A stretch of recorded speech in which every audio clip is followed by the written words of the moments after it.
Welcome to PolyCast, a Civilization podcast focused on game strategy. Dan Q. Makalua. The Me and Team. Ed Jin.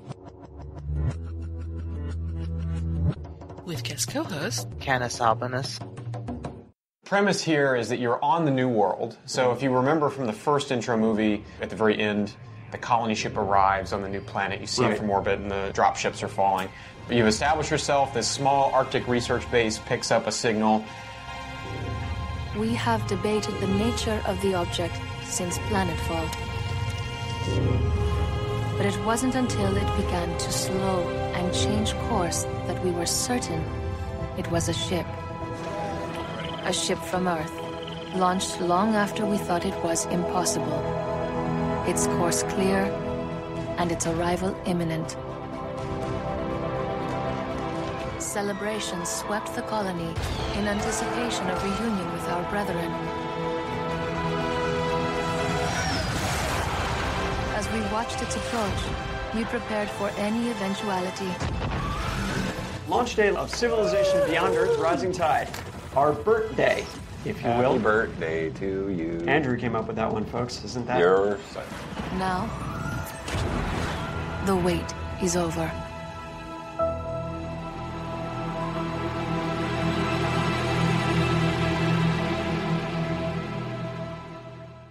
Welcome, ladies and gentlemen, to the 240th episode of PolyCast. Woo! I'm Dan Q, and I'm joined by Imagine. One Crazy Canadian. Two Crazy Canadian. Three Crazy Canadian. Wait. Canis Albinus. I'm not Canadian, but I am told that I could be one if I tried. Oh, there's the Mackie. Yeah, sorry. Skype has developed this thing where when I first started up, it has what it considers too many messages. It likes to crash. Mm-hmm. Oh, well, I mean, that should be expected. You know, a lot of people do want to talk to the only woman on the internet. Ha! Okay. Double face. That's my quotient for those references for the next 5 or so minutes. 3 years. It'd be nice if it was 3 years, but it really is only going to be about 5 minutes, knowing Dan. I think what Mackie is saying is she would like PolyCast to continue for at least 3 more years. Well, Mackie, I will see what we can do. Before we get to our rotational of guests, you know, other than Canis, who is set to be here for the entire episode as the replacement Phil, so there has to be a lot of trolling, a lot of cheesing. I'm the fill-in for Phil. Ha-ha! You're filling fill in? It's not even here. I don't even know if he listens to post-produced episodes. I don't even know if Imagine listens to post-produced episodes of this show. Once in a blue moon. You know, when I'm not actually on it. To make sure we didn't say anything about you. I understand. Or find out what you actually thought was funny. Oh, what we thought was funny, not necessarily that it was funny.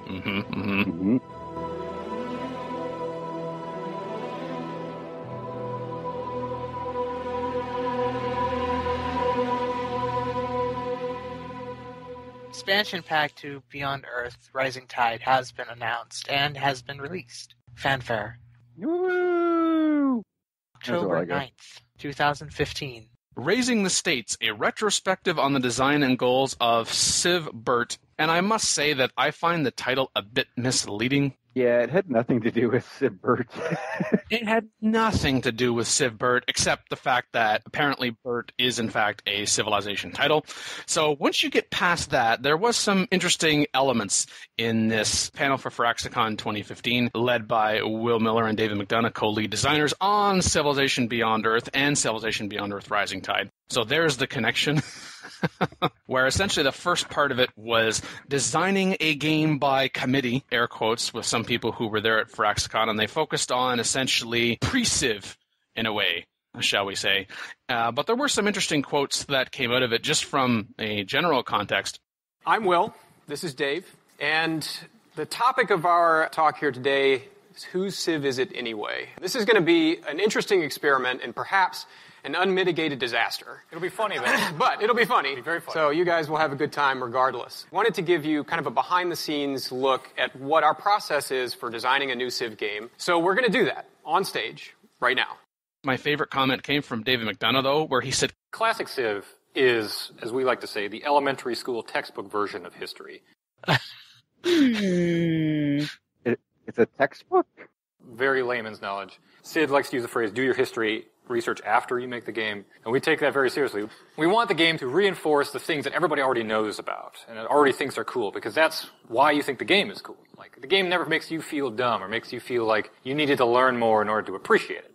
Well, you may need to learn more in order to be able to play it, but I think that only stands to reason that when you market something to someone, you want them to feel like it is cool to play, that there is something that they already know about it so they could see themselves playing it, but at the same time, it not being scripted in the sense that, well, I know how to play this, I know how this is going to go, I know exactly what I want to do, when I want to do it, and how I'm going to do it. But other than the elementary school textbook comparison, I'm on board with this.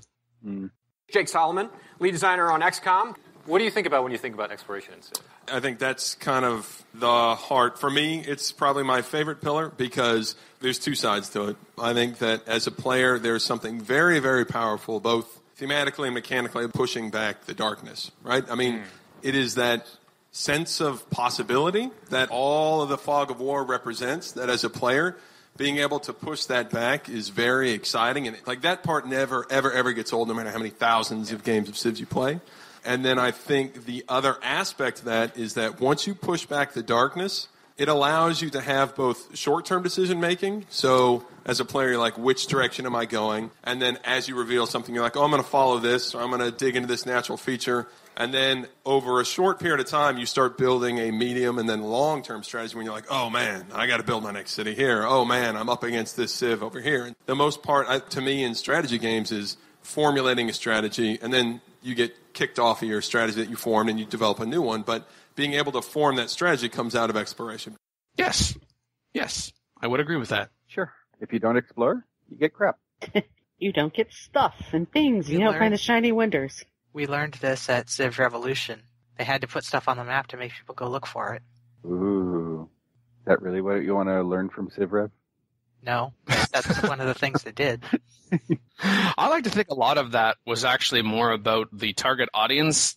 Okay, you probably are not playing Civ on a PC because you probably don't play PC games. So here's a reason why you want to go out and explore. Other than the fact that you want to find places to settle, you want to find where the AI is, or where other human players are if you're playing multiplayer. Because actually when I think about Civ Rev, I think of it being more valuable as a multiplayer game than a single-player game. But anyway... There really was no single-player. I mean, yeah, technically there was, but it was only useful as a multiplayer game. But that's fine. That was the whole point of it.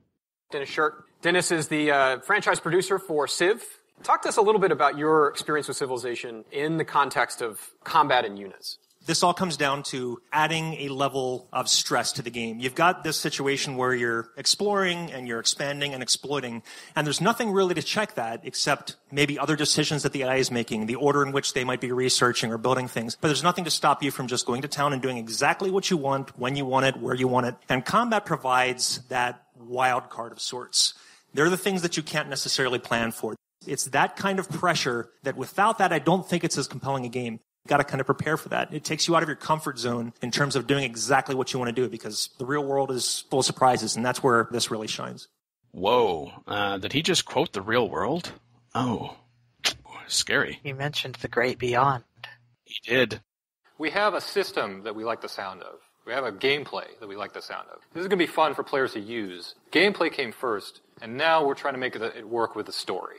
I did like Will's comment about tech progression. You made these decisions, these sort of high-level, long-term decisions, long-term investments that guided your civilization, guided your culture through the game. And it's a great barometer for how well you're doing.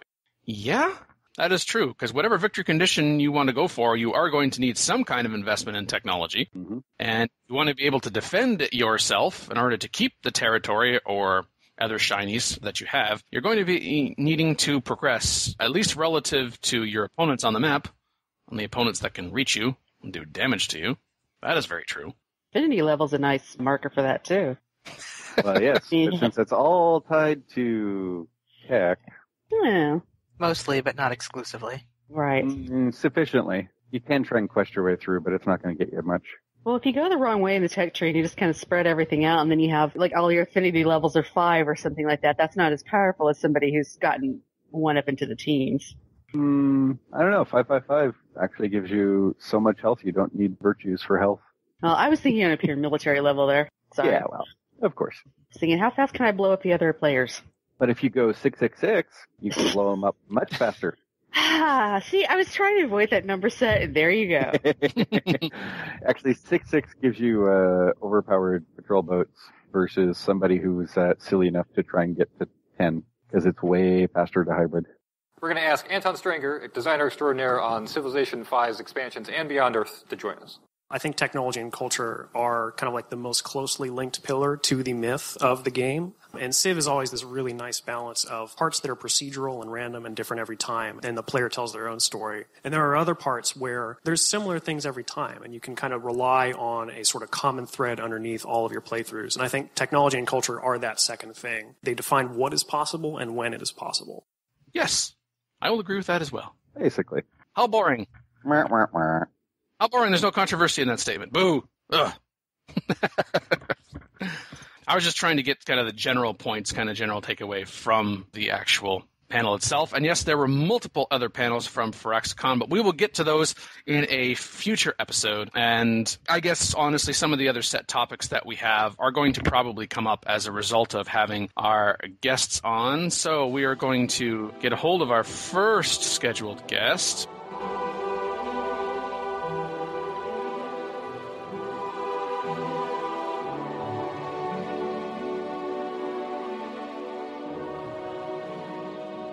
Hello, one crazy Canadian.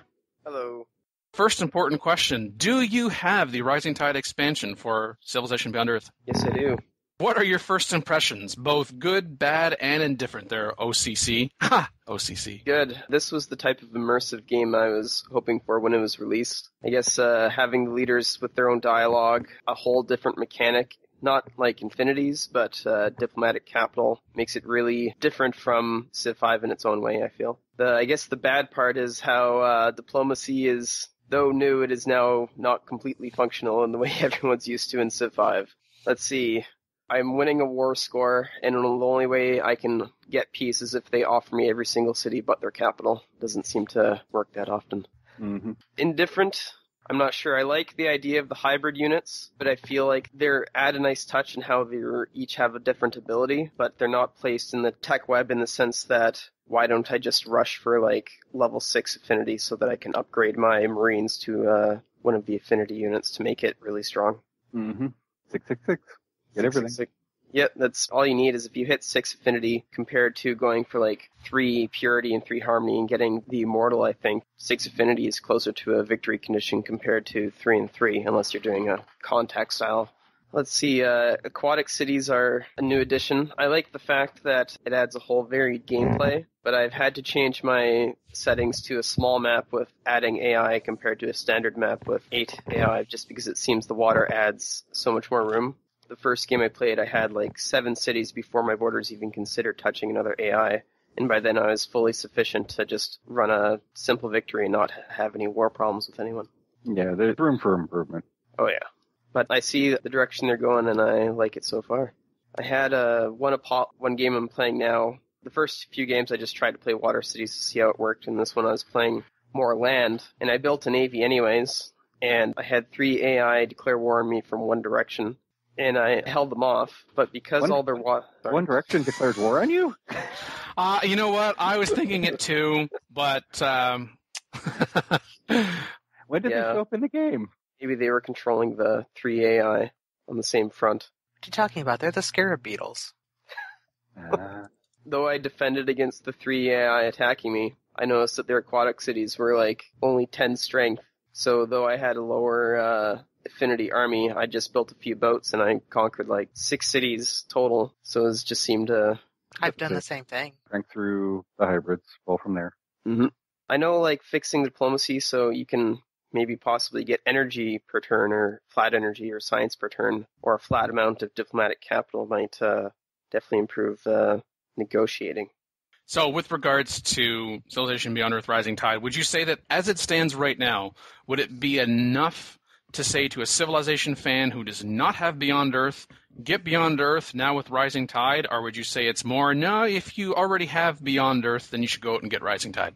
If you were looking for a lot more immersion in terms of Beyond Earth when it originally came out, but you didn't get it, then you should buy Rising Tide because it's a different experience.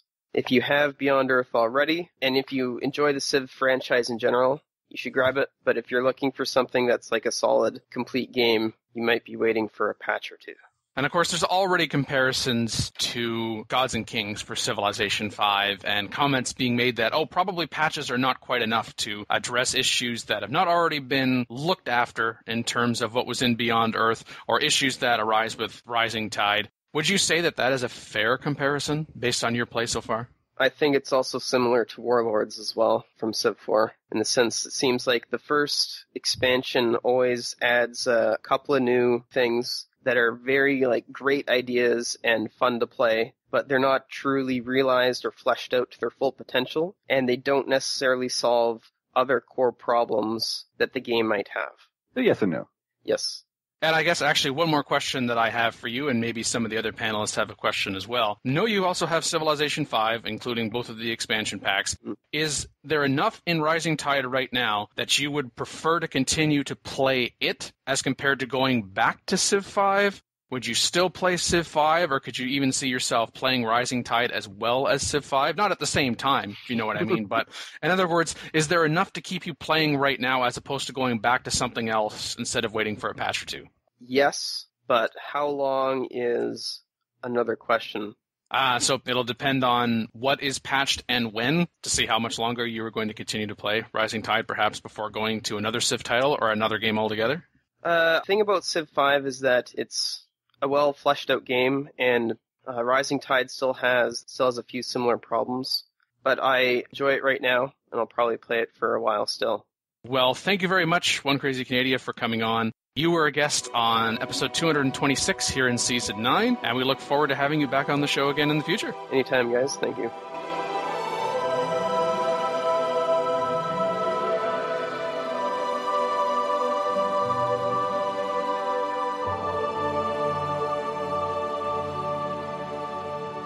All right, it is time for our next guest on the rotational. Hey, it is ZT Zarish. Hello. Good afternoon.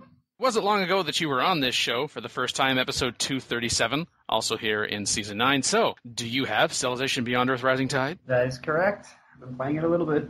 From your play, what are your first impressions? Oh, there's a lot more to do late game. Diplomacy, although it's a little bit more fleshed out, it's a little bit more rigid as well. It's still going to take a little bit more time to get it perfect. But yeah, it's definitely a good step forward. Okay.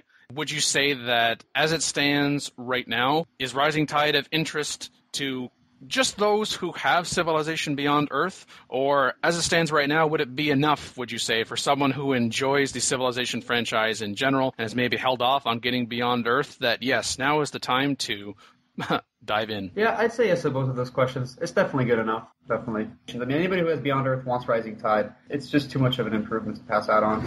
And, people who would like Civ 5 or the other ones, I'm pretty sure would like this one as well. There's a lot to do. It's not perfect, but it's a good game. So you're prepared to continue to play it while we wait for subsequent patches, because Firaxis has said that there will be patches. But you say right now that, yes, you will continue to play it. You're not prepared to say, I'm just going to go back to Civ 5 or whatever and wait for a patch to play it anymore? No, it's good enough. I mean, there's a lot to do with the hybrid affinities and such to kind of mess around and see different things and different builds. And yeah, there's enough to do, definitely. It's more entertaining, for sure. So I'd say yeah. I'll keep playing, definitely. And do you have any memorable moments so far from your short time playing it that you would like to share? Either something good, something bad, something what the? I think one of my favorite things that I didn't realize would be fun was tweets. I mean, I saw that and I was like, wow, that's so silly. That's going to be stupid. And then I actually had it in game, and it was just made the game, it made the game a lot more fun because you felt almost taunted as you played. And I remember one of the things that they actually did was they kept calling me a pacifist as I was amassing an army on somebody's border. I was like, all right, you're next. Keep saying pacifist. You're just adding yourself to my list. So yeah, that was one of my memorable moments. I think it was Hutama saying that. I do like the term for the communiques, as they are officially referred to in Rising Tide, being referred to as tweets from the leaders, because sometimes it's like, I really didn't need that stream of consciousness from you, to, hey, that stream of consciousness is actually quite humorous and informative. Yeah, kind of more immersion, and you feel like they're actively watching you. feel like they're actually paying attention to what you're doing. Yeah. Equal parts creepy. Plus, you can always find out how to actually play nice with them. They will like some things and not like other things. Yep, that's awesome. I love that. I agree with that. It makes it seem like some of them have a unhealthy obsession. Because I remember Samatar was always messaging me about my orbital coverage. I'm like, you need to calm down, man. It's just satellites. I know you're really excited about this. Relax, buddy. He's a satellite enthusiast. He is. The junkie. Yeah, it always gets to the point where you're like, that's unhealthy, man. You should probably see somebody for that. Every other turn. It's funny. Why are you so worried about my miasma, Hutama? I mean, seriously. I think he is seeing someone. He's seeing you. You're becoming his therapist. Him to vent all his concerns, even if they are about you. It's kind of awkward, but I would say for me, from the communiques that surprised me the most was, wow, I declared war on somebody else, and this other AI is actually encouraging me. They're actually happy that I'm doing that. Oh, I've gotten a couple of those in the game I'm working on. Oh, really? Okay. Yeah. Yeah. They deserve that. It's like, wow. Oh, well then, okay. Okay, I'll keep on. I mean, granted, I'm coming after you right after I finish with them, but okay. Yeah, whatever. Although I would still say with the communique, it's humorous when you're at war and they're still willing to contact you. I wish I could block user. Yeah, that would be nice. I don't need to see your tweets about this war. Yeah, or even it's just oh, we're at war, but your land improvements are pretty crap. Yeah, there should be a way to. I have a small decrease in respect for you. I'm not sure and worried about respect right now. You just took my city. You're a horrible, horrible person. Yeah, and stop declaring war on me. You started it. One thing would be nice if they put a little number up there so you can see what it sits at now, because I can't keep track of those all those different numbers. I'm I don't know what it's at. It went up. I don't care. You just jump into the Diplo screen if you really want to know that. Exactly, yeah. So I was I wish they kind of showed it there, oh, it was 4, now it's 5, and you're okay, I don't have to go to the Diplo screen. I can kind of know. I would like that. I think that would be a nice little addition. That would mostly defeat the purpose of the Diplo screen, though. Yeah, kind of. That's true. I think maybe it's a measure to try to get us to pay attention to more of the qualitative comments of the message as opposed to the quantitative. Although I suppose if someone wanted to really see what was going on, under the hood, as it were, with regards to the code, I wouldn't be surprised if there is a mod out there, or there will be a mod out there that can say, hey, turn this, user interface layer on and find out what that means mathematically in terms of the code. But I don't think it's necessary to have, but it would be nice if it was an optional layer. Yeah. It would be kind of nice to be able to know what you're sitting at, because I just can't keep track of it. And I really don't want to go to the Diplo screen if I don't have to. It's okay, but I'd rather just see it and be oh, okay, I'm at a good number now. Because a lot of times you see the same one and then you're I don't know if it's gone up 4 times or if it's gone up and down, or I don't know. But yeah, you can, as Magin said, you can't just go to Diplo screen. I'm just lazy. I also noticed that a lot of the units, when I was playing Supremacy Purity, you can get some of those hybrids, like the drone cage and such, and use them as kind of a tier 1. And so I hadn't really thought about that before, and now, at least in Supremacy Purity, you can do that, and I noticed that. So I feel you can get access of a full Supremacy Purity army earlier on than I had actually expected. So that's kind of cool. Yeah, it just depends on the tech location of some of the hybrids. I don't like how some of them are just so far away to the point where it's well, by the time I actually realistically get to that tech, it's going to be full tier. It's already going to be upgraded. Yeah, I see what you're saying. It's a bit annoying. Yeah, I like the marvels and such, and there's a lot more things to do in terms of exploring, so that's really fun. And that lasts for a while. You get so many rewards out of it. It's insane. Exploring's more fun, definitely. Well, thank you very much, CT Zarsh, for coming back on and talking to us about your first impressions of Civilization Beyond Earth Rising Tide. We'll see you on another episode at some point in the future, I'm sure. I'd love to. Have a great day, guys.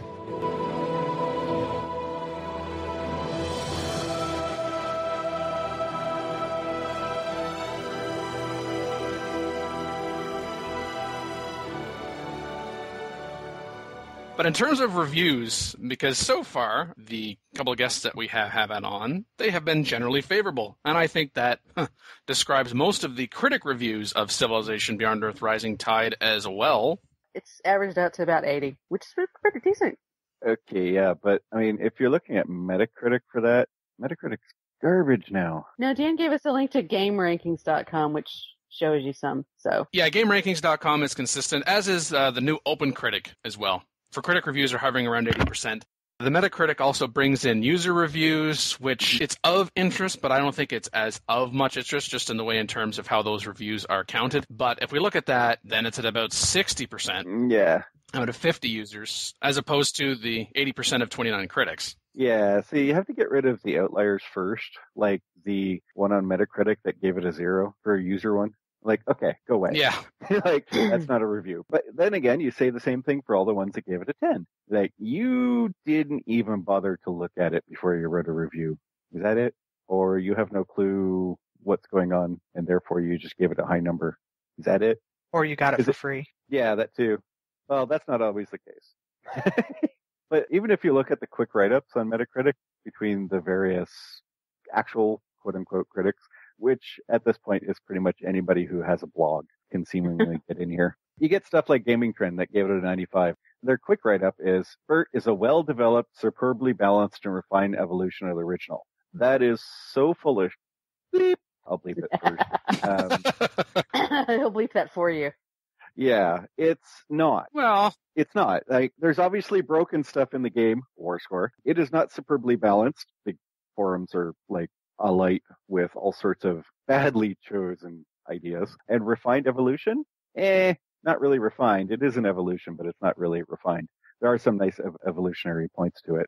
So basically, they pulled some stuff from the press release and said, yeah, that's great. Whereas you go down to somebody who gave it a 70, which is actually the lowest Metacritic reviewer. And that low-end 70%, that's also consistent with what Game Rankings and OpenCritic is reporting. Yeah. Between 70 and 95%. Yeah.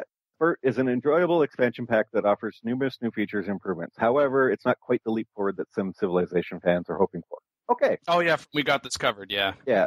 Oh, that's actually a lot more accurate. Or Hardcore Gamer, new content is not undeniably great. The new units add depth and strategy and take control of the aliens, gives a fresh way to play the game militarily, which is quite interesting. But they still give it a 70, which is actually kind of amusing. Yeah, and the one just above that one where they're talking about, they say uselessness of hybrid affinities. I don't know if I quite agree with that part, but I agree that sometimes within the aquatic cities, if you're not the NSA and you don't have that rudder, it can be a little tedious. Mm-hmm. But yeah, I don't think the hybrid affinities in there, even the current design of it, they're not useless. No.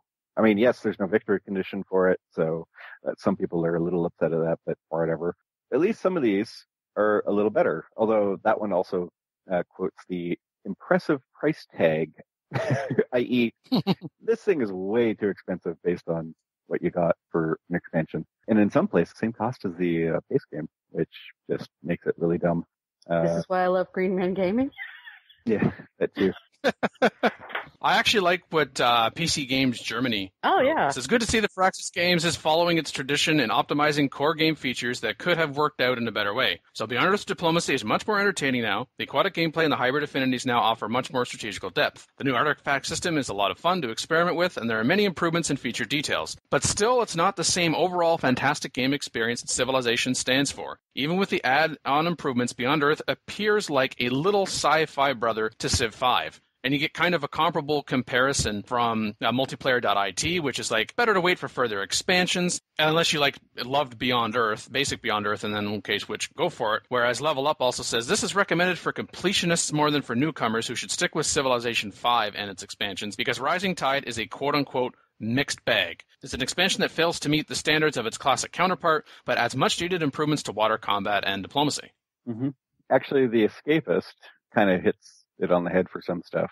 To use the Civ 5 metaphor, this is Beyond Earth, Gods and Kings, and that's actually something that's shown up on the forums as well. People have asked, or even on my YouTube channel, is this better than Civ 5 Brave New World? And it's like, no, if you're going to compare it to the first expansion, Gods and Kings.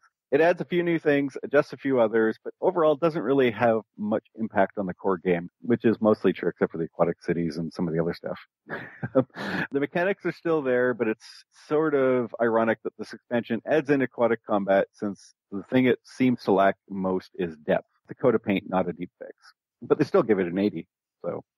Hardcore Gamers Sean Hanley said, Civilization's anything can be traded, however unlikely diplomacy system was a key element of the game and seems to have been removed, and the War and Peace system is broken as it stands. Hopefully this will all be patched at some point, the way Beyond Earth had a significant patch history, as Rising Tide brings a number of positive changes to the table. Now, they gave that a 70%, but I do like that summary. It's pretty compact.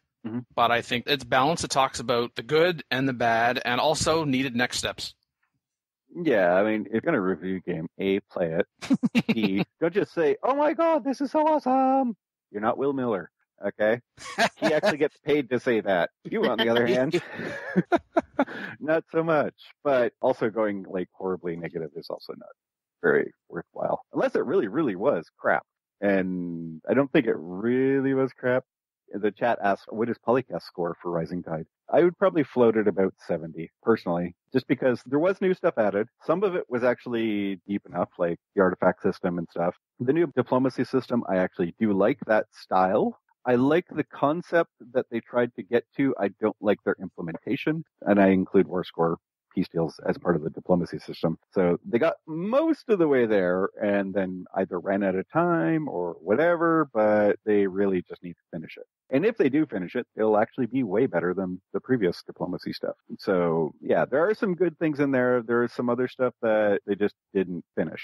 And this game is still too easy on Apollo. They really have not gotten to that point where difficulty level actually matters. For myself, I would give Rising Tide, comparable to Imagine, I would give it a 75. I like the additions with regards to the flavor and the changes with regards to the diplomacy, but then at the same time, Imagine referred to, the war score mechanic. Oh my gosh, that's probably the biggest hammer in terms of, I know there are lots of little things here and there, but I kind of can't even hear the noise of the little things, because a lot of the little things, I'm like, okay, that's a patch worthy, okay? But something more substantial, like the war score, how that's handled, and also the underwhelmingness of aquatic cities for me. Those two things, which of course are push, especially for the aquatic cities, as a major feature of the game. It's like, okay, you've taken a step forward because it's in the game, but how you've put it in the game, it's a novelty thing as opposed to fundamentally changing the way I'm going to play, as compared to, say, the diplomacy. There's that immersion there, but then I get sucked into that immersion, and as someone who is warring, that war score thing, I kind of hit that wall where it's like, it's really, really good until it's not. I'm stuck. What am I supposed to do? So, a little bit of polish, that score could move up relatively easily. Yeah, it's going to take more than lipstick. Just a lipstick on a pig joke here. Yeah. I was about to say. Oh, dear. Yeah. Well, I'm where Dan is with the 75 because there are good things about this. It's got me to start playing it again and actually enjoying it. Whereas for a while, I think the base game had gotten kind of too much of a slog. Every game felt like it was just the same, And Dan, I think you would appreciate Aquatic Cities better if you played as NSA. I don't know if you have or not. I haven't played as much with the NSA as I have played with the Changsu, Alpha Law, and of course I have to go back to the American Reclamation Corporation because... Hey, Texas. Well, hey, at least all of our comments aren't about Adam Smith anymore. Yay! Hey, there's a couple of points expansioner. Plus a dozen points for not mentioning Adam Smith. Yeah. I mostly played them right now. I want to get the game done, finish so I can do a game with Alpha Law because I want to see if they're as kind of overpowered as I think that's going to be. But by adding all the stuff to the ocean, it's added a lot of things to do in the game and things to the map. And I know some people aren't entirely sure about what you're supposed to do with all the new things like the coral and stuff. But 75. It can improve easily once they fix it. Because war score. What was it in our multiplayer game the other day? I was fighting against somebody who had like 1400 something war score. I'm not giving you nothing. I'm not giving up. Bleh, bleh, bleh. We're doing fine on our own. Okay, then. Yeah. Your definition of fine is not really that good. Yeah. Yeah, just as a final point on War Score, then we'll go to Canis for his very brief percentage for Rising Tide, and then we've got some further guests to come on as well. It's kind of like, okay, so who put these terms on the table? Because I didn't put them on the table, and apparently the AI isn't willing to consider them either, and I can't change it. I don't want these cities. I want those cities. I want no cities. I want some beakers per turn. I want some energy per turn. I want something other than that. Or even, quite frankly, you know what? Let's just forget about this stalemate. You kill a unit, I kill a unit. Let's just have absolute white peace. I don't want this, even though my war score is perhaps substantially more than you. And it's just like, it's so heavy-handed. Canis. Briefly, I'm going to say I don't have a percentage. I have a respect and a fear score. I give it a 7 out of 9 respect and a 4 out of 9 fear. Because it's a little bit too easy on the harder difficulties, and it's very much fun, and it just has a few problems that can be fixed fairly easily, I think.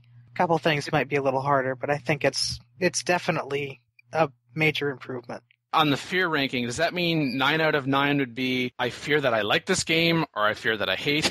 I fear that I can't win it. It's only easy if it's to- 9 out of 9. Use it 4 out of 9, so it's all good. And by not winning it, you mean by any possible victory condition, is that right? Well, I can win by any possible victory condition up to about Gemini. But that's only because I don't concentrate when I play. I play mostly for relaxation.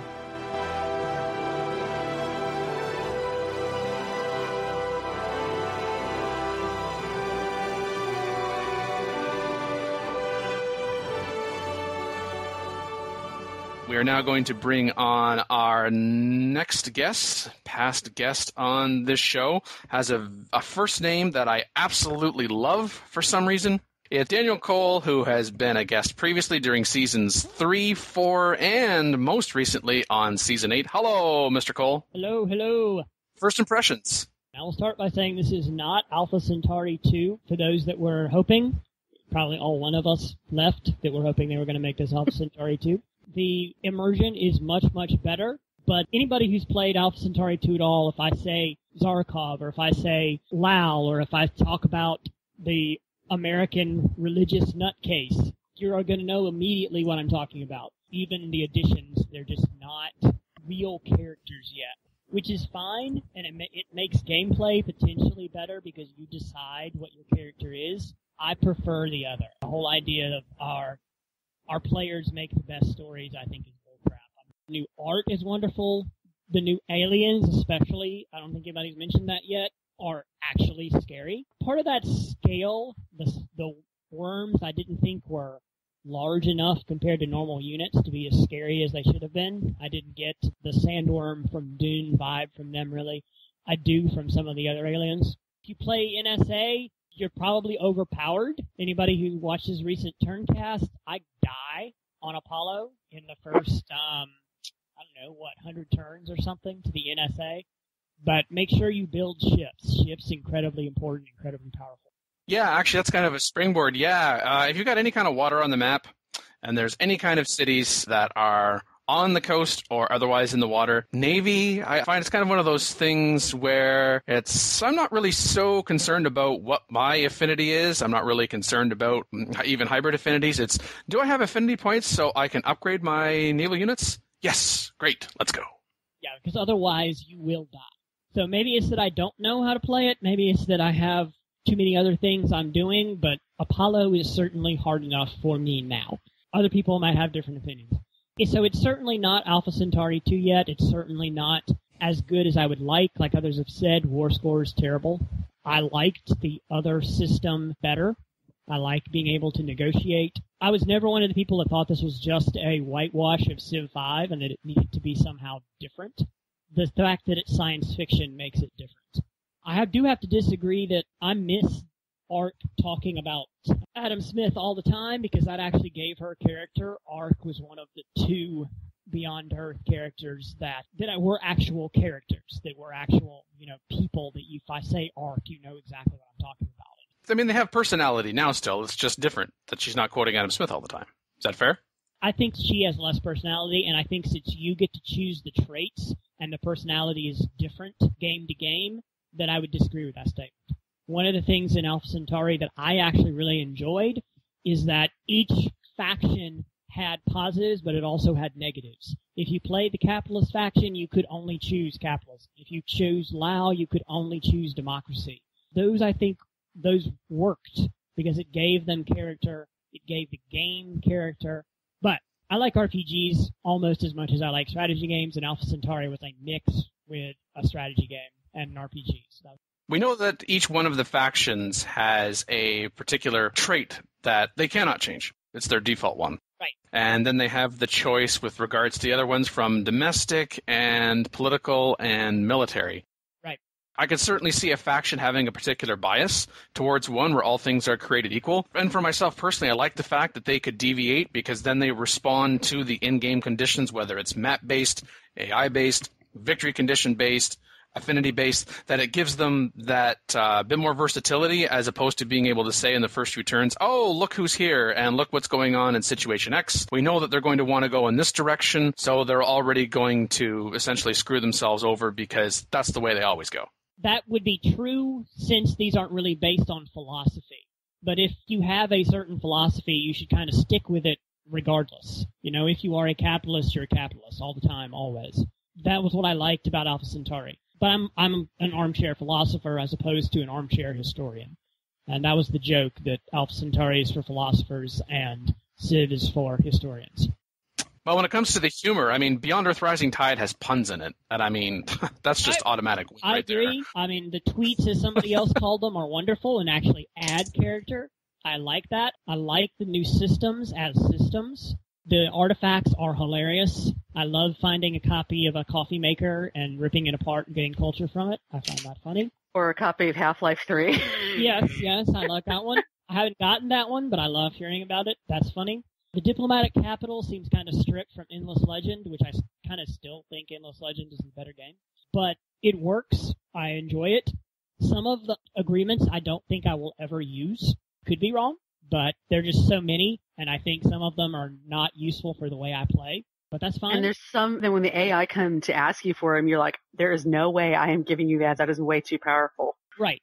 You would have to give me more diplomatic capital than you have for me to say, oh, I will give you a city, and it immediately becomes a city and doesn't go through being an outpost. Oh, yeah, the outpost one. Yeah, no way. Please do forward settle me constantly. Yeah. At least in those situations where I'm like, oh yeah, hell no, I'm not going to be giving you that, but I'm going to make a note to ask for that if I'm in your situation in the future. If I'm playing your faction and you're the other faction, yes, I would love that. Even when I'm annoyed in that situation like that, it's kind of tempered with when I tell them no. There's often like a humorous or tongue-in-cheek response. Like Utama's like, oh, playing hard to get, are we?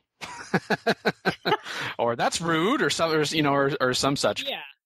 I think with regards to agreements, the fact that you are limited to 5, you mentioned that there are some agreements that are not useful for your playstyle, and I think that's important that there are those that you recognize that's not going to be useful for me, but as long as we can say it is going to be useful for someone at least some of the time, that it's something that's practical and it's going to come up at least more than once in a blue moon, then it's worth having there as an option. You got to be selective. Right, I agree. I like options. I like complication. So I like having more than less. I just wish there was more character to the agreements. I don't know. The affinities still seem like to me just a coat of paint rather than a change in philosophy. And it still doesn't feel like, well, you're going supremacy, I'm going harmony. We shouldn't really want to kill each other. Where in Alpha Centauri, if you were going one direction, I was going another, we would want to kill each other because those directions were mutually opposed. I don't feel that way in Beyond Earth yet. But I want them to write the story. I don't want to write the story myself. Call me lazy or whatever. But I think it's worth getting, especially if you like science fiction.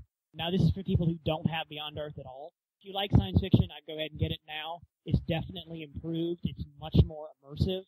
But I played it because I like science fiction so much even before the patch, more than I played Civ 5. I got bored with Civ 5, so I played the original more than I played Civ 5. So I may not be the best person to make that statement. I give it an 80 because I like the new immersion a whole lot.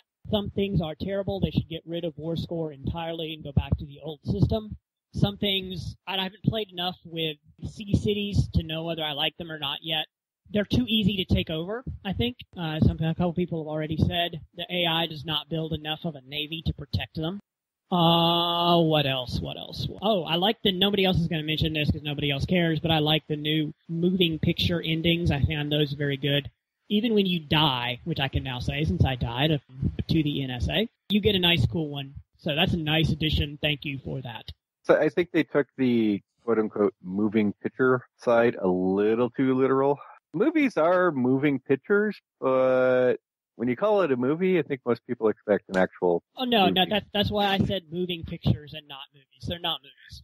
They're still not as good as the Alpha Centauri Wonder videos. I understand you don't want to put a lot of thing into that because people are then just going to immediately put it on YouTube, yada, yada, yada. Well, fight them then. You have copyright. You can make them take it down. Says the copyright patent lawyer. Says the patent lawyer. Yes. Daniel, thank you very much for being on episode 240 of PolyCast. I take it's safe to say that you are going to continue to play Rising Tide as we await future patches. Yep. I won't be going back to Civ 5 or something.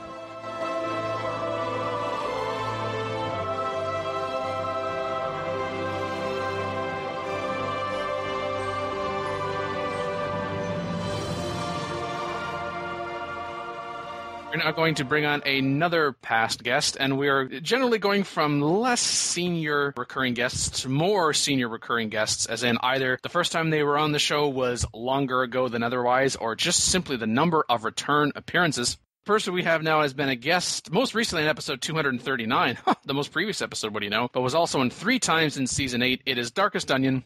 Hello, folks. Daniel Cole has said most of the things that I would say, actually. He's a very sharp customer when it comes to this kind of thing, probably because we play together and complain at each other about the game. I would start with saying that I'd probably give it an 8 out of 10, but to be fair, I'm a little biased towards Civ games because I played back in the Civ 2 days, and I actually like, what was it called? I'm thinking Rising Tide so much now, that offshoot that everyone hates. What was that called, Dan? The Call to Power series from Activision? There we go, Call to Power. But that was because it went science fiction. But as far as like good, bad, and ugly, I would say the best thing about Rising Tide Bert is that the art is incredible. Like if you just like pretty picture stuff and you like the good, just like a really pretty game to play, then it's an obvious yes. The mechanics are mostly innovative, but perhaps not as innovative as they could be. War score, like you guys have said from repeated guests, I'd like a little more control over how my peace terms go, or maybe just not have the AI say I can either wait for them to offer me diplomatic capital or offer to spend mine with them. There's no option to say, I would like to offer you some diplomatic capital. What would you like? For me, it takes away the agency almost that I'm used to. Like I can no longer set up proxy wars, see somebody masking my borders and send them off to somebody else so I can have a nice quiet building game. Still potential for stuff like that, but that has to just get integrated into the new system. But the whole trade all your stuff for whatever, that got turfed because it was just dumb. Some people liked it, but it was not really useful long term in the gameplay.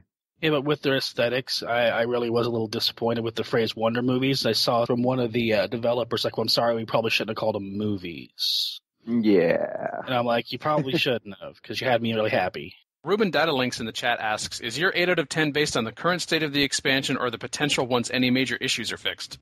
Oh, more the potential because it's closer to 7 of 10 if I'm looking at if it never changed from here. I'm on the fence that would be a bad idea if they never change. Yeah.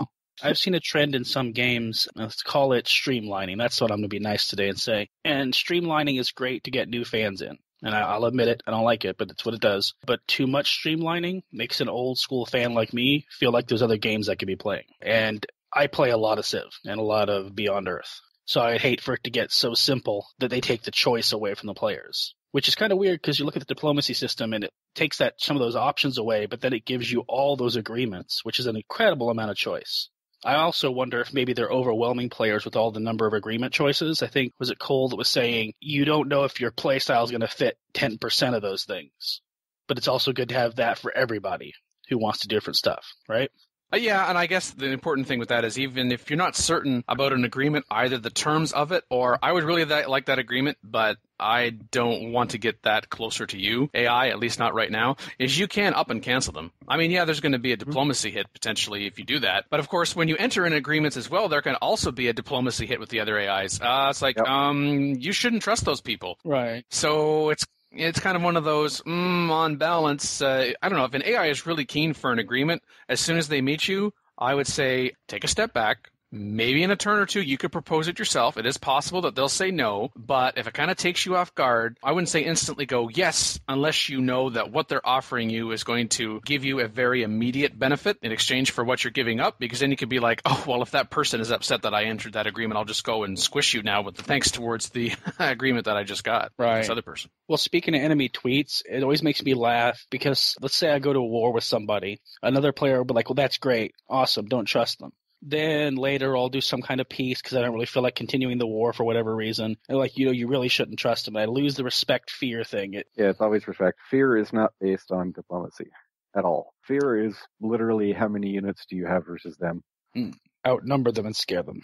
And it has nothing to do with whether or not you beat them up in a war. Yeah, because it looks at your total number of units as opposed to, say, the distribution of those units, where those units are. Oh, so definitely notice when my navy is on their borders. maybe giggle is an enemy will say, I don't have a good enough army, I'll build one boat, and then the next turn they'll be like, your army is amazing. Yeah, there is a bit of that. Oh, yeah, I got Weirdness. I got a tweet out of Lena Eber the other day, and it was like, "Oh, that's an amazingly well balanced army. You're not going to use it on little old me, are you?" That's literally what she said. Little old me. Yeah, that's what I'm thinking of. But it adds a lot of personality. I agree, though. We can simulate that. When it looks at also the number of units as well, it kind of could be, yeah, I don't have as many units you do, but how far am I down this affinity path as compared to you? Yeah. How strong are those units? Oh, wait. And then you actually take out a unit, and of course it's first like, oh, this will not be the end of my resistance. Rrr. Right. And then maybe in the next turn it's, wow, your army is so powerful. Right. I haven't actually done anything more since the last turn, but maybe you're just now realizing that it would almost kind of be humorous if it would be, and there's like, oh, made a mistake. I was wrong. Your army is actually... Well, that reminds me of playing Ark the other day. Somebody declared war on me, and I'm like, oh, well, let's see what happens. I roll over my third upgraded kind of stuff, 3 little chevrons on them. They didn't have a chevron. They're using base units. I'm like, that was dumb. I don't know how the AI figured that out. It was like swatting flies. I think the AI should like look at your army and go, whoops, no. Not declare war on you as far as your composition. It might be that they aren't fully realizing affinity levels or Coders, potential affinity levels. They kind of start to realize it a little more maybe after you actually do something with them, whereas beforehand it's like, I'm not afraid. Go ahead and try something. Okay. Goodbye. Yeah. And then you get to the war score and it's like, okay, so you recognize that you're fearful of me. Let's get peace. No! What? Of course, the best with the AI is like they contact you. Oh, we really should get peace here. Let's end this. Okay. No! Yeah. Oh, really? I mean, this is bad enough when you either ask, can we get this agreement? I haven't actually seen a situation where the AI offers you an agreement and you say accept and then say no. But as this come up, it's like, your respect is really high for me. We might even be at cooperative, possibly even allied. Oh, let's have this trade. Not a chance. Speaking of allied and cooperative, something I don't know if it's been mentioned yet. I didn't catch on to the stream earlier. This open borders happens naturally when you choose to go a certain direction and you happen to declare war on other people because you happen to be allied. Has caused me no end of frustration. I want control over my open borders, and whether it's a military alliance or diplomatic.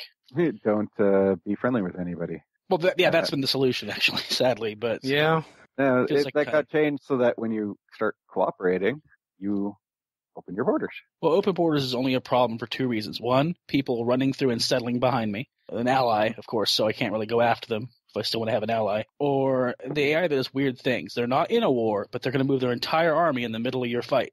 They're not going to help, mind you. They're just going to take up space. I had that once. NSA as an ally, and so they had a bunch of troll boats just zipping around, fully upgraded. A nest pops up near me, and a sea dragon just wanders into my territory, and then just all of a sudden, this giant wave of freaking NSA patrol boat shows up in my lands. I'm like, oh, you're about to cause trouble. That's probably not very healthy. Nope, not that. Fully surrounded the sea dragon. Me too. Didn't attack it, just complete surround of the sea dragon. It's like, you can't go anywhere.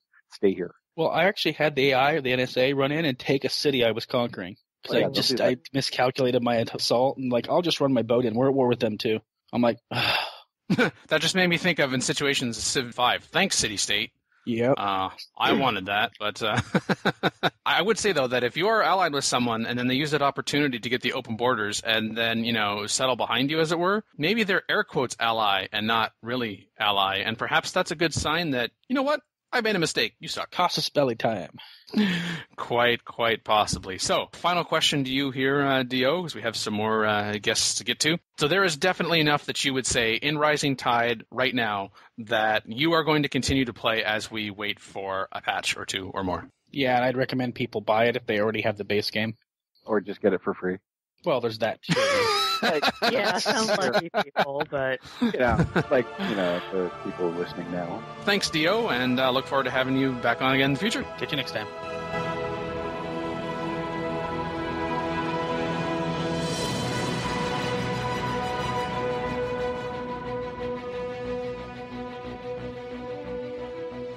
we are now going to go to another returning guest co-host, first on in Season 7, Season 8, but also on Season 9.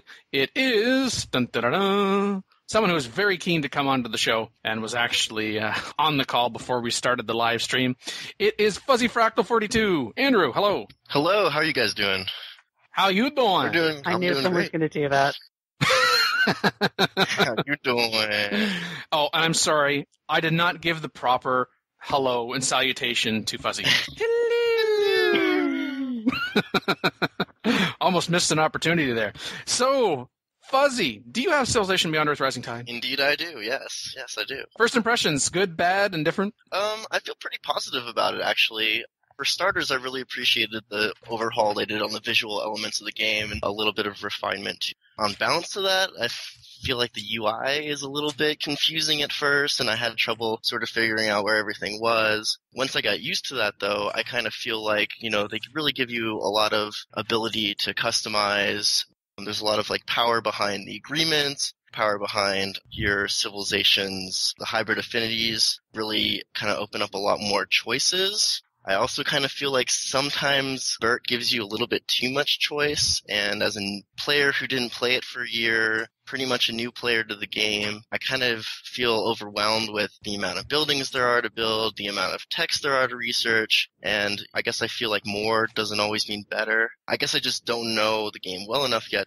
I had a really good game playing as Polystralia where I really pushed trade really hard, flowing in the energy. I found that the AI is actually pretty aggressive towards me, even though I was playing at normal difficulty level. They were pretty adamant about trying to declare war on me a lot. Maybe I wasn't using the diplomatic capital system to the best of my abilities, so they were maybe a little bit grumpy because I wasn't making as many deals with them as I could have.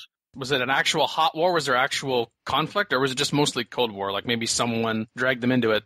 The first half of the game, it was mostly kind of Cold War situation. Then towards the end, it would be sort of this kind of like what we get in Civ 5 sometime, where you kind of get this cascade of Civ after Civ, declaring war on you, and then you declare peace with one, and then someone else does, and then you go back and forth, and you kind of have a nonstop war going with somebody the whole time.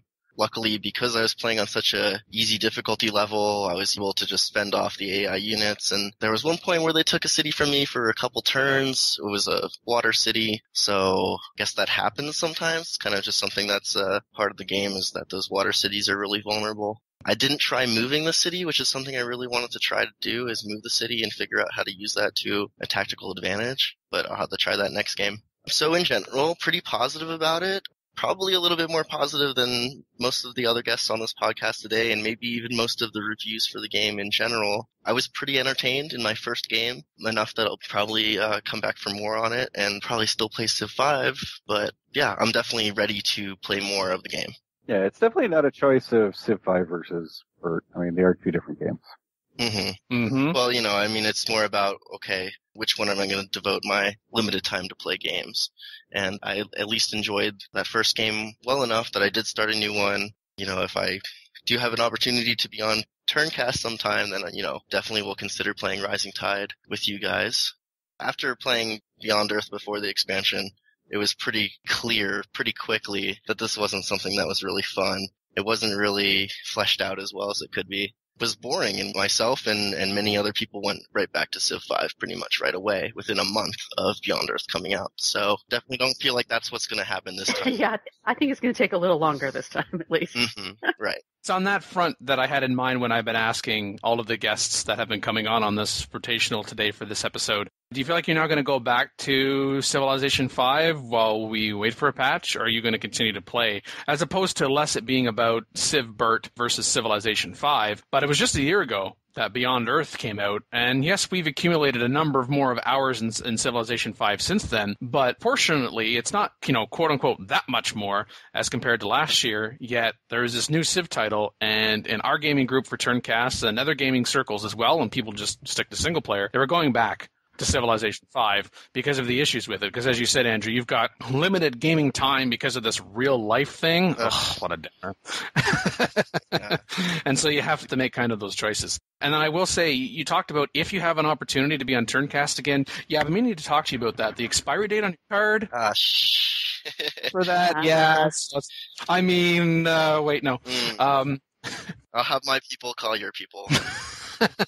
We'll talk. We'll work something out. We'll do lunch. I like how we both have people, but they'll do lunch. We won't do lunch. No. We're too busy for lunch. We're too busy gaming, eating. Yes. But Earl Harewood in the chat tells you, Fuzzy, to embrace the confusion. This is how we all feel with every Civ game. So I guess my final question to you is that confusion, or maybe you've kind of answered it already because you say you're going to continue to play this expansion while we wait for a patch, but was it more of an exciting confusion or a frustrating confusion? Because I think in the context, you could go either way. A little bit of both. There were times where I felt a little bit like, oh, cool, I have all these different things I can do. I have so many choices, and I can really dial in on what the strategy I want to do is based upon what tech I'm going to choose, and really spend a lot of time kind of poring over each item in the tech tree and really trying to be like, okay, what's the general flow here? Which direction should I be moving in generally? And then, like, which tech specifically should I be targeting in what order? I liked that choice in that respect. There were times where I was just like, oh, man, like, I had to walk away from the computer for a second. I was just like, I don't know what to do. I mean, they're all declaring war on me. I don't know what tech is going to help me here.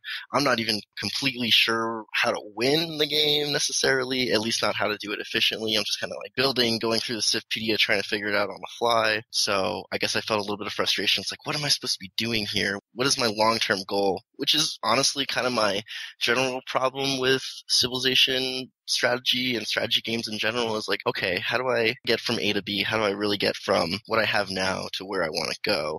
What's the most efficient path to get there? And without sort of getting sidetracked. I tend to get sidetracked a lot, and then, oh crap, you've gone out of your way to research this thing that you actually didn't need, and now you're behind in tech. Or you don't have any money because you spent too much time building your military that you didn't end up using. I get a little bit tripped up with the long-term strategy behind games. So yeah, a little bit of both would be the answer to your question, I think. But more excitement. Unsure how to feel about the fact that I played on normal difficulty level and won the first game. I feel like if something's on normal difficulty level, you should probably not win your first game on that difficulty level, or at least it should be a really close call. And I felt like I pretty much crushed the AI, even though I didn't know what I was doing at all. I have no patience. And so, for comparison's sake, I don't think I won my first Civ game on normal difficulty, whatever the equivalent was, for probably, at least like a month or two after I started playing the game. Definitely feel like went into the game expecting to kind of lose, and sort of the opposite happened. Well, two final comments to you here, Fuzzy, from me and then maybe from some of the people on the panel. First off, if you keep your expectations low and you're expecting to lose, that's a good way to go into it because then you'll probably not be disappointed. That's true. And the other thing is, you talked about in your first game you had to get up and walk away from the computer. You feel like you're going off on tangents and you're not exactly certain where to go. Just remember, Fuzzy, always go in one direction. Well, I like what Ed had to say. Yeah. No. I blame Magic for this one, actually. It's not my fault. You're the first one that picked up on that. That is totally your fault. Nope. Yep, I don't blame you. Fuzzy, you said earlier that you built a big army and didn't know what to do with it. Well, you kill your neighbor. Right. But it was sort of like, oh, well, I'm friends with this neighbor and I'm trading with them heavily and they're giving me other benefits through the agreements. And you're friends with benefits? Mm-hmm. Indeed, yeah. So here's what you do with the large army. You find out who your friends don't like and go kill them. That's a good idea, yeah. Well, because I went purity and supremacy, I had pretty constant problems with aliens harassing me, so I had to keep some units pretty close to home until I got, Just to let you know, even if you go pure harmony, you're still going to have them all up in your thing because the ultrasonic fence has been changed a bit. Just remember, Fuzzy, in the game, if the aliens are not in red, you're doing something wrong. Well, if you take certain things, they can be very valuable for science. Delicious science. And culture from kills. Thanks, Fuzzy. Thanks for having me, guys. Look forward to having you back on the show in the future. I will be there. You'll be there. Okay. No. Oh, Mackie doesn't want you on the show, Fuzzy. Sorry. Right. Not that. Dance, singing, he knows. I don't know what you could possibly be referring to, Mackie. You haven't been saying it for 9 years. Thanks, Fuzzy. Yeah. Bye, guys. Bye.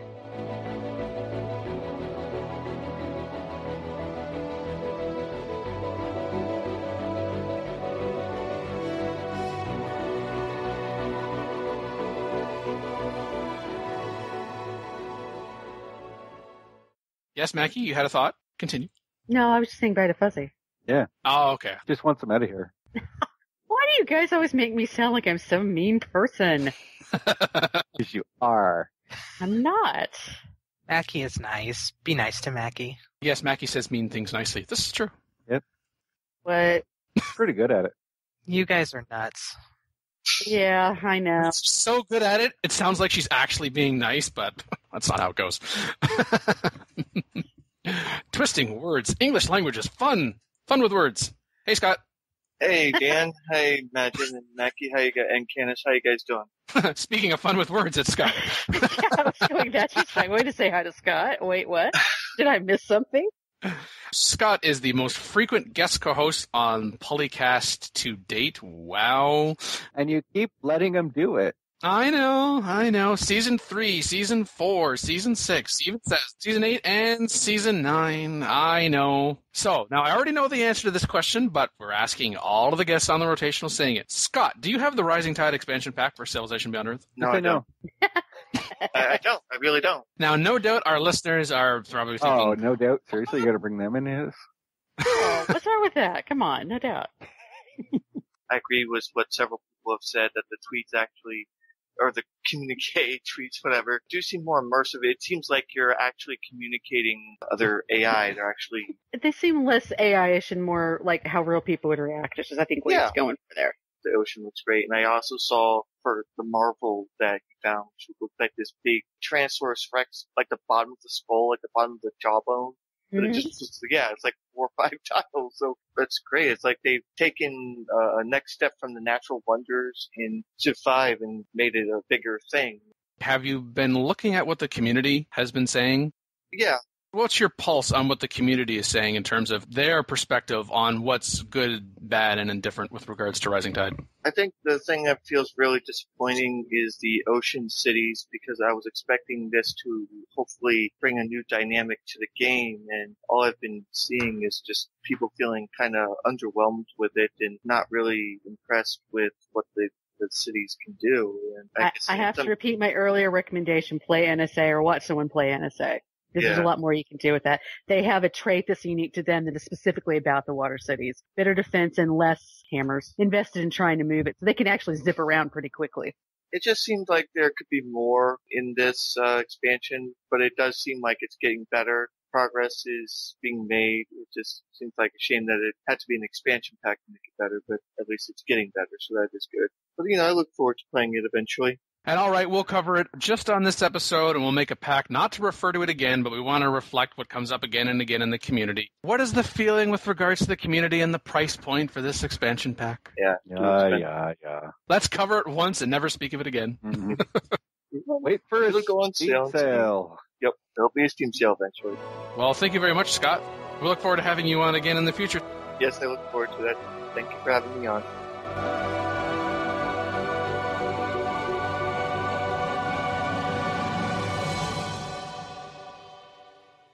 Call in today. In North America, the number is 301-637-7659. That's 301-637-POLY. In Europe, 44121-288-7659. That's 44121-288-POLY. The only thing worse than being talked about is not being talked about. For more information on PolyCast, our sibling shows Modcast, Revcast, and Turncast, or about PolyCast in general, log on to the series' official website at thepolycast.net.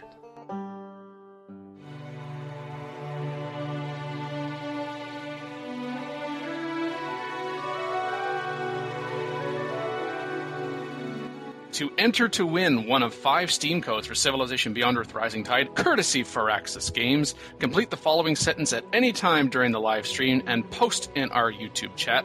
On my first turn in Civilization Beyond Earth Rising Tide, I'd... ... The person that is going to get the first code is Earl Harewood, whose comment is, on my first turn in Civilization Beyond Earth Rising Tide, I declare my civilization to be the new Atlantis and pass legislation to ensure that all future settlements built are floating on the water. Pause. Woo, Atlantis. Let's just hope that your civilization fares better than the fabled Atlantis. Yes.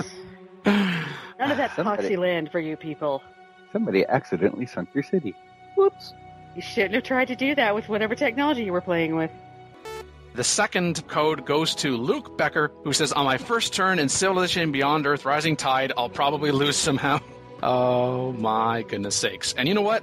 Why don't we give away a third Steam code as well, because we're crazy. Don't do it, Dan. Don't do it. I'm going to do it. The third Steam code is going to go to Wonkers the Watilla, who says, on my first turn in Civilization Beyond Earth Rising Tide, I'd loot a pristine coffee maker from a resource pod sent ahead by Makalua. You're welcome. So the next code for Civilization Beyond Earth Rising Tide, on my first turn in Civilization Beyond Earth Rising Tide, I'd probably eventually hit next turn to Aaron Curse. Well, we would hope. The sentence to finish was, on my first turn in Civilization Beyond Earth Rising Tide, This one goes to the person who answered, I'd make the first alien soup, and I will offer it to my enemies as a sign of peace. Wow.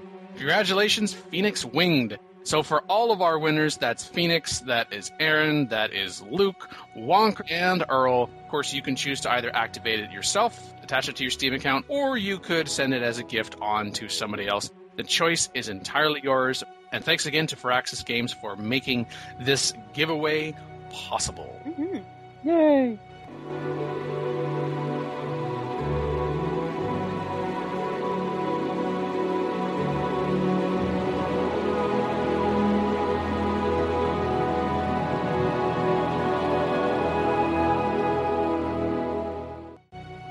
Well, thank you everyone for listening to episode 240 of PolyCast. We hope you enjoy all this Beyond Earth Rising Tide codes. With me as usual, Dan Quick. Squish! Nadjin. Derp. Yeah, Derp, you did just Derp. Do you need more coffee? Yes, yes I do. And stepping in for Phil, Canis Alvinus. Stomp. That's what Phil would do, so there you go. And also thank you to all of our guest co-hosts who chimed in. Because you're all off the call now, you you can say so. But thanks, guys. Well, they could say something, it just wouldn't be picked up by the recording. Yes. Technicalities. I know, lawyering to the end. I know. It's what I do. Mm-hmm.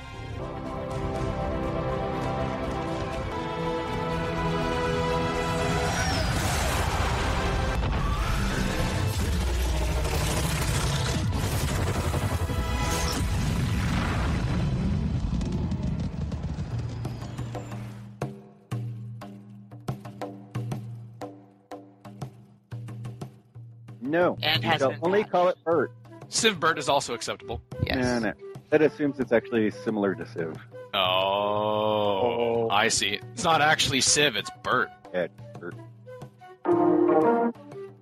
In Dawn of Civ, what is the myth? I kind of see two variations of this. I see Clan of the Cave Bear on one hand, and like Conan on the other hand. Like, where do we fall in this spectrum? I like Conan. What, are we just trying to make fodder and controversy? No, we would never do such a thing. Never, ever. It's like it's your job, Dan. You always make controversy. No, I don't. You're wrong. How's that? Case in point. Deliberately approach our games with a very stupid perspective in order to make them as prehistory should be a little bit of the myth and legend and a little bit of the reality. What are other aspects of this myth that you would put in a civilization game? You can't have cities, can you? Well, we're going to get to that. Right. So we'll get to growth in cities. Creation of fire. Creation of fire. Victory condition, done.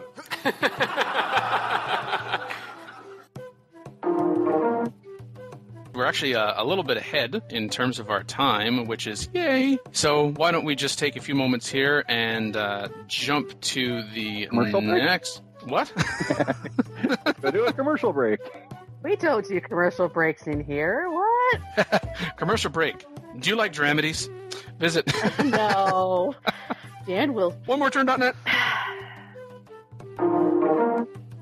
If you realize that you've submitted something, they chose a winner after mine, that means I'm not going to win, that is not true. That is not how that is happening. It just means that you're not funny enough. And try again. Wow, Magic. This editorialization brought to you by Montreal, Canada. It's occurred to me that nobody might be able to read this except for us. Can anybody read this? Doesn't matter. Well, it's for our own reference later. Don't worry about it. I normally play a very builder-oriented game. That's how I play Civ. My favorite one is just going for the culture victory. My favorite way to play is to conquer the person who's going for the culture victory. I thought you were going to say I enjoy constructing all these explorers because it's entertaining to see how quickly they'll die to the aliens. I was going to say, oh, fuzzy. Cooperative status, and then you can go inside their territory, and it's like, oh, I see you haven't explored this expedition site, or my personal favorite is approach device, and then you take it, and it's just like, Yes, there's a good for the artifact, sucker. Good satisfaction. Although I wish those tiles were workable in some way, like the alien structures. They were more in line with the natural wonders in Civ 5. Yeah. A question that constantly faces Civ designers is that you can't please everybody, and most of the time you're not going to please anybody. Right. Just for reference, all of these ideas are property of Firaxis Games. You will not go in the credits. Just so everybody knows. Oh, and Earl Harewood says in the chat, you are not alone. I will save singing Michael Jackson for another episode. We're already running long enough. Oh, no. Well, I don't know. Thriller might be appropriate this time of year. Always room for Thriller. I watched Imagine LP of, I forget which leader he was playing, but... It was a memorable LP, yes. It was so memorable. Thanks, Scott. They have less, whatever. That thing that is production that we call different things in different titles. How about that? Mac's ringing endorsement of NSA. Yeah, we've gone from shields to hammers to nuts, so... Yep. We always have nuts around here. Yes, we do. That leads to many, many very bad statements. Right Yeah, I was thinking it too. Yeah. I haven't played the game enough to really see what the differences are yet. I mean, myself personally, see what my play style is like. Wow. I've heard a few. Wow, you haven't played the game enough yet. So Scott does have Rising Tide under a different Steam account. Interesting. I'm going to look for that. Oh, Probably you guys. Revealing your hands, Scott. Lawyer Dan is lawyering. Yeah. Lawyer Dan's out first. I would never. I got this great sass from Elodie just now. She compared me to how she put a certain imperial Corsican who thought he could do things, and we know what happened to him, don't we? I was like, oh, really? He died of lead poisoning on St. Helena? Yeah, that's what she's implying, but she was dead a few turns later, so hey. Oh, don't worry. Some of this, or 90% of this whole thing will be cut. The episode will be 5 minutes. No.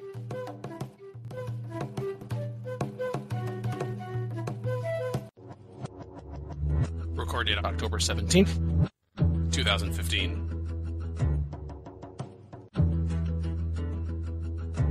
Firaxis livestream clips copyright 2K Games. Civilization 4, 5, and Beyond Earth sound clips copyright Take-Two Interactive. Copyright Civilized Communication at civcom.net.